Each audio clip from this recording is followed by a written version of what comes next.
A creek like this one's not exactly where you'd expect to catch a fugitive.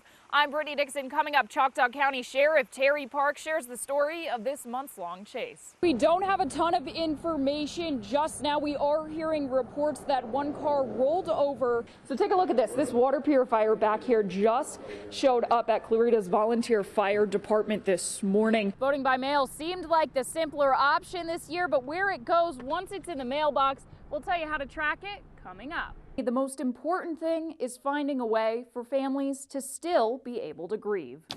And for some, that means tuning in online. I don't know who's most excited to be here, me, the customers, or the staff. They have their maps over here. They have some of their equipment lined up along the wall. Take some of these buildings and turn them into something a little bit nicer. There's still a few more months before all the walls will be up. Never know what you're gonna find. Sherman Police Department. It's a tool giving first responders a new perspective. And what it'll allow us to do is give officers on the ground a set of eyes in the air. In December, J.J. McGrath and his wife Angela donated a thermal drone to the department. I said, why don't we have this? Why doesn't the city have this? So that's when I got with police, I got with fire departments, like, hey, do you really need a drone? And we started working on a deal to donate a drone. The gesture, because they understand its significance. It's important to us that we're able to support our local law enforcement and firemen and EMS. This isn't the first drone the department has had, but the difference between this one and the others is that this one has a thermal camera, giving them a lot more opportunities. Drone with a regular camera, it's like looking with the naked eye. So, you know, if someone's camouflaged, they're kind of obscured, it'd be much more difficult to see. With the thermal imager, like I said, it detects heat sources in contrast with the surrounding environments. And Sherman's firefighters are eager to get their hands on it too. We can use it for search and rescue if we lost victims out in a wooded area. The thermal is great. It'll pick up those heat signatures and we can use it for that. But this could do one thing to help save one life. I mean, it's well worth the expense. It doesn't matter. In Sherman, Brittany Dixon, KTEN News. I can only imagine what it will be like. All of those boys were just great in every single way possible. This has forever brought four families together as one family, and they eat out together, they see themselves each other, so it has brought good from the bad, but we don't like the bad. Last May, 4 families faced a tragedy when their boys were hit from behind and killed by a drunk driver. Since then, the city has shown endless support, and a memorial for these high schoolers transformed. I love it because it means to me that everybody is just coming together to support the families and everything, and to come together and just to care for the families.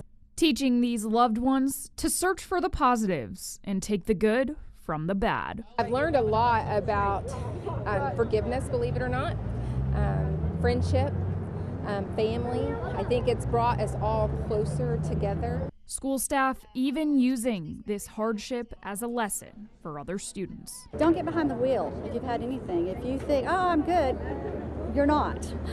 So I want these kids to understand this is what happens. The monument standing for all these things and to remember the best of Caleb, Fernando, Jack, and Hunter. And I look back and I see a tall, skinny boy with black hair with the cutest smile. I remember this one time Caleb came up to me and he was like, Destiny, I just love you so much. I don't know where he went or what happened to him.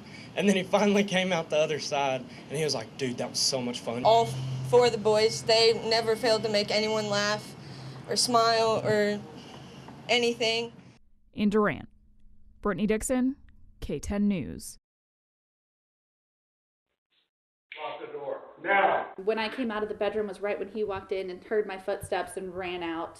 Several homeowners on Endicott Street reported the suspect trying to get inside, parking his car every few houses before he finally made his way inside a home over here at the end of Aspen Way. And he made his way around the curve, went to our neighbor's house first, and then went through their yard into up to our front door. But he didn't give up there.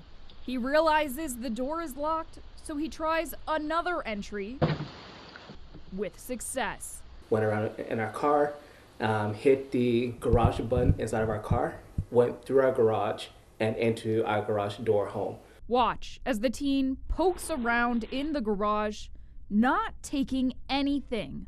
That's when he found the door the family says they leave unlocked for their child's nurses, and he made his way inside. Lock the door. Now! We actually have a 2.5-week-old newborn, and so he had woken up and was hungry about a couple of minutes before. So thankfully we were both awake at the time. Police are calling the incident a warning. It's very important for everyone to lock their doors in their cars that are left outside, as well as bring in your garage door openers from your cars. If your car's unlocked, you're just inviting yourself for someone to come along, open your doors, and rummage through your car. Which is why Sergeant Mullins says it's also critical to take your valuables with you inside, even if you think your neighborhood is safe. I feel completely safe. That I know of, we've had absolutely no problems. Police say they've identified the teen, but no arrests have been made. In Sherman, Brittany Dixon, KTEN News.